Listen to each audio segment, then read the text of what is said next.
भी बनी रही। राजीव जी जी जी, बिल्कुल बिल्कुल, आना चाहता हूं डॉक्टर दीपक पाचपोर जी आपके पास। क्या असली डर जो है वो लोकतंत्र शब्द से है? असली परेशानी डेमोक्रेसी से है?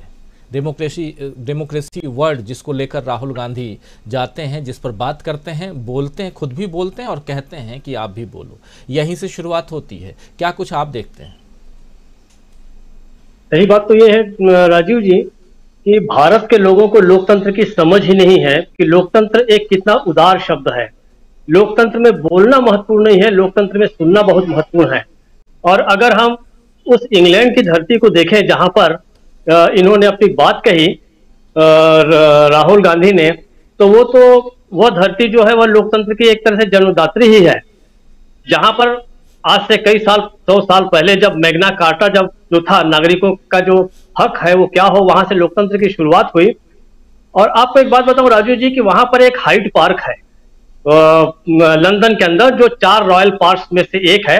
वहां पर उसके एक कोने में स्पीकर्स स्टोन या स्पीकर्स कॉर्नर कहा जाता है। वहां पर यह परंपरा है कि जो भी व्यक्ति चाहे वहां जाए, अपनी बात कहे। मुक्त भाषण का वो एक बहुत छोटा सा एक कोना है, वहां एक पत्थर पड़ा हुआ है, उस पर आप खड़े होइए, आपको दुनिया के जिस विषय पर बोलना है आप बोलिए, आपको कोई नहीं रोकेगा। और वो जो जगह है, गीतकार की बात, उसमें लोकतंत्र के लोग भी करेंगे, मानवाधिकार के लोग आके बात, कॉमेडियंस आएंगे, सब आएंगे। हालांकि 1-2 बार वहां समस्याएं तब हुई थी जब रॉयल फैमिली के ही बारे में किसी ने कुछ लंबा चौड़ा भाषण दे दिया था, तो उसको उस रॉयल स्टोन को कुछ दिनों के लिए बंद कर दिया गया था, लेकिन जनता की मांग पे वो फिर से शुरू हुआ। आपको याद होगा कि अब जैसे अब बहुत लोगों ने बताया, हम सब जानते हैं, हम एक ऐसी वैश्विक व्यवस्था में रह रहे हैं कि जहां कोई भी देश जो है वहां की सीमाएं जो है वो देश की सीमाएं बहुत ही संकीर्ण हो गई हैं और एक नाम मात्र की रह गई हैं। यूरोप में तो लगभग वो सीमाएं खत्म ही हो गई हैं, जहां जहां उदार लोकतंत्र है और जहां पर लोकतंत्र के तरीके से जीने का वास्तविक सलीका है, वहां पर ये है। और यूके की ही अगर बात करें, इंग्लैंड की ही बात करें, तो भारत के स्वतंत्रता का जो आंदोलन है उसका भी प्रचार करने यहीं से लोग जाते थे और बाकायदे न केवल इंग्लैंड बल्कि पूरे यूरोप में जाके बात किया करते थे और अंग्रेजों के खिलाफ बातें करते थे। हाल की एक घटना बताऊं आपको, शशि थरूर ने ऑक्सफोर्ड यूनियन सोसाइटी में जाके भाषण दिया और वो इतना जबरदस्त भाषण था। उस भाषण का विषय ही यही था कि किस तरीके से अंग्रेजों के उपनिवेशिक राज्य ने भारत को लूटा है, और उन्होंने पूरा कैलकुलेट करके बताया। लाखों लोगों ने उस वीडियो को देखा है, उसकी ये लोग बड़ी तारीफ करते हैं। जो लोग आज राहुल गांधी के भाषण से जो नाराज हैं वो उसकी तारीफ करते हैं, क्योंकि खुद अंग्रेजों को बोलने की किसी की हिम्मत इनकी नहीं है। तो शशि थरूर ने जब बोला, अंग्रेजों को गालियां दी कि कितने लाख करोड़ आपने इतने सालों में ये किया, उस समय भारत की जीडीपी कितनी थी, पूरे देश पूरे दुनिया का लगभग 21% जीडीपी जो है भारत की हुआ करती थी, वगैरह वगैरह, वो सारा जो है वो सब हम लोग जानते हैं। और तो और कम से कम भारत में 4 ऐसे अंग्रेज हुए जिन्होंने न केवल इस देश में अपने ही सरकार के खिलाफ लड़ाई लड़ी और भारत में लोकतंत्र को लाने ही भी नहीं, भारत की स्वतंत्रता की लड़ाई में भी उन्होंने योगदान दिया। एनी बेसेंट आप देखिए, शायद वो आयरलैंड की थी, लंदन में पैदा हुई, भारत आई, भारत में उन्होंने लीड किया इसको। सीएफ एंड्रूज साहब थे, वो तो एक ब्रिटिश शायद अधिकारी थे, उनको फिर निकाल दिया गया। उसके बाद एलन ऑक्टेवियो ह्यूम थे और फिर जॉर्ज यूल थे। इन जॉर्ज यूल ने तो इलाहाबाद के अधिवेशन में व्योमेश चंद्र बनर्जी के बाद दूसरे अधिवेशन की अध्यक्षता की थी बाकायदे। जब अंग्रेज आपके स्वतंत्रता के लिए लड़ाई लड़ रहे हैं, जो कि आपको लड़नी चाहिए थी, आपको, मतलब मैं उनकी बात कर रहा हूं जो लोग आज गालियां दे रहे हैं कि राहुल गांधी ने वहां जाके क्यों बात की। तो इन लोग, जब ब्रिटिश लोग, जो ब्रिटिश नागरिकता के लोगों ने यहाँ पे आके देशवासियों के साथ भारत की आजादी की बात कही थी, तब वो तो ये उदारता जो है ये हमें सीखने की जरूरत है। लेकिन अब मुश्किल ये है कि राहुल गांधी ने ऐसी बात बोली कि जिससे आपकी पूरी की पूरी कलई खुल गई है। लेकिन आपको ये भी पता होना चाहिए कि भाई वहां बीबीसी जो बैठा है, बीबीसी ने पहले सब कुछ भंडाफोड़ कर दिया है और अब दुनिया में कोई भी चीज जो है वो कोई बहुत छिपी हुई नहीं रह गई है।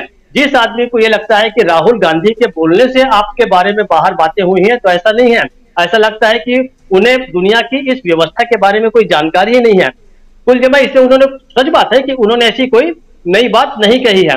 तो और लंदन और वो जो यूनिवर्सिटी है, सौभाग्य से मुझे उसे देखने का मौका मिला और वो उस विश्वविद्यालय के अंदर मैं 3 दिनों तक था भी।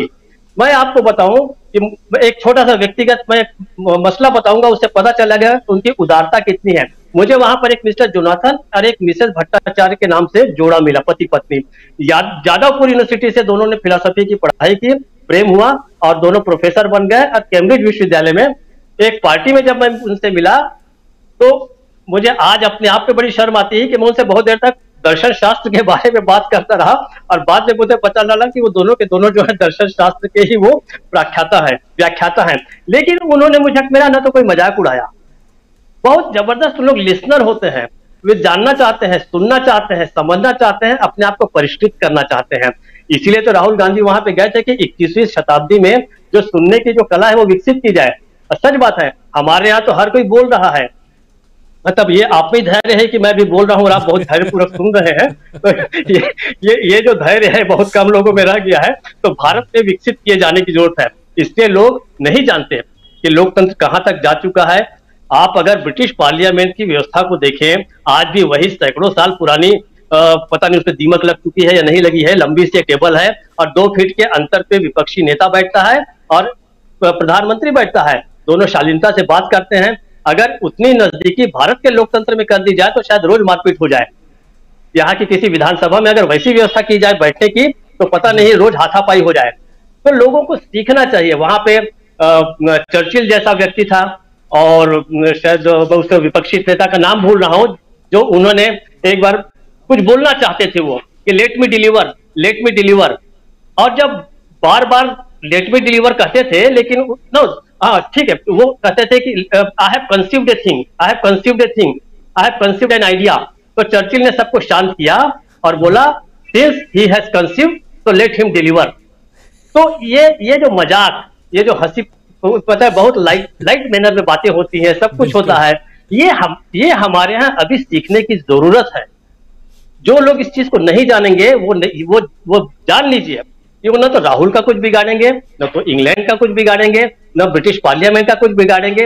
वो अगर कुछ बिगाड़ेंगे तो अपने ही देश का बिगाड़ेंगे, अपने ही देश का लोकतंत्र बिगाड़ रहे हैं। और जो बिगाड़ रहे हैं, जो लोकतंत्र को बिगाड़ रहे हैं, उन्हें ही सबसे ज्यादा डर है। वैश्विक व्यवस्था है, आप दुनिया में कहीं भी जाके बात कीजिए, खूब कीजिए, कोई दिक्कत नहीं है।